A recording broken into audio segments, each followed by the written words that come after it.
ENBA awards में UP तक की धूम। UPTak.in ने जीता बेस्ट रीजनल वेबसाइट का अवार्ड। आपका बहुत बहुत शुक्रिया। भारतीय जनता पार्टी जैसे कांग्रेस चले थे, अगले 30-40 साल यही पार्टी चलेगी। कांग्रेस में कुछ था तो हुड्डा साहब पे था, इन पे कुछ है ही नहीं। ये तो औरों के कंधे पे चढ़ के घूमने वाली सवारी है। आम आदमी पार्टी को अब तक कोई सीरियसली लेता ही नहीं था। सबसे बड़ी समस्या कि जब सप्लाई का टाइम आता, पानी की सप्लाई का, उस टाइम लाइट चली जाती है स्कूलों में, आंगनबाड़ी में और खेत में भी बढ़ती है। उनको तो आवश्यकता है, उनको कैसे ऐसी कोई चीज़ है तो नोटिस लेंगे। जहाँ कोई तरीके की बात आपने मेरे से कही है, मैं तुरंत इस पर एक्शन करूंगा। ऐसे वक्त पे नहीं जाने देंगे। क्या माना जाए किसानों को परेशानी है? नहीं, हम उनको ट्यूबवेल के टाइम में बराबर कंटिन्यू रखेंगे। उन्हें समय से बिजली मिलेगी, पर 4-5 दिन में हम कर लेंगे बहुत जल्दी। हमारे कल मुख्यमंत्री जी दिल्ली में थे, वो ऑनरेबल RK सिंह जी जो भारत सरकार में केंद्रीय मंत्री हैं, कैबिनेट मिनिस्टर से मिले थे। और मेरी भी रात CM साहब से बात हुई। हमें कुछ कर्नाटक से, कुछ और जगह से हमें बिजली मिल रही है, जो शायद अगले 2-3 दिन में। हमें 700-800 मेगावाट चाहिए। अगर वहाँ से 11 तारीख को हमारा स्टे वैकेट हो जाता है तो 706 मेगावाट हमें दिल्ली से मिलती है, जो केजरीवाल साहब ने रोक दी, वो हमारी हो जाती है। अगर हमारा रोटर आ जाता है, चाइना में लॉकडाउन अड़ता है, तो 600 मेगावाट वही हमारी पूरी होती है।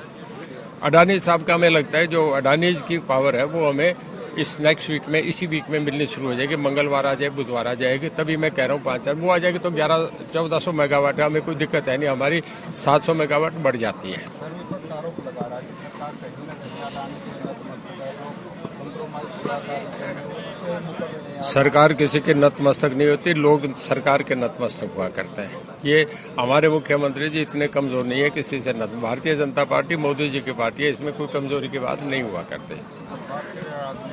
आपने कहा कि क्षेत्रीय जो पार्टियां उनका भविष्य नहीं रहा, तो क्या मानते हैं किस प्रकार की कौन सी पार्टी भविष्य में आगे रहेगी? देखिए, राष्ट्रीय पार्टियों का जमाना आ गया। मैंने फ्रांस जर्मनी का उदाहरण दिया था। हमारे यहाँ भी राष्ट्रीय पार्टी बढ़ती जा रही है।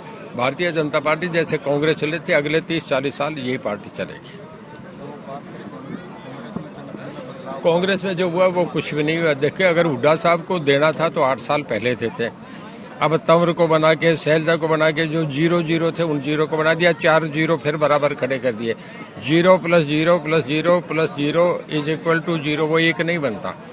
कांग्रेस में कुछ था तो हुड्डा साहब पे था, इन पे कुछ है ही नहीं। ये तो औरों के कंधे पे चढ़ के घूमने वाली सवारी है। आम आदमी पार्टी काफी सक्रिय है, उसका क्या भविष्य? हम नहीं मानते। आम आदमी पार्टी को अब तक कोई सीरियसली लेता ही नहीं था। ना दिल्ली में कभी जब अपोजिशन की मीटिंग बुलाई जाती है, सोनिया गांधी ने कभी इनवाइट नहीं करा, कभी ममता बनर्जी ने नहीं करा, कभी मुलायम सिंह ने नहीं करा। एक पंजाब में हालात, घटनाएं ऐसी थी, डिसल्यूजनमेंट अगेंस्ट लीडरशिप थी, तो बन के आगे उसको मैं कोई सीरियसली नहीं लेता। बात करें युवा की, आज युवा बहुत परेशान है। गाँव जो था उसमें युवा जो फौज की तैयारी कर रहा था, उसने सुसाइड कर लिया है।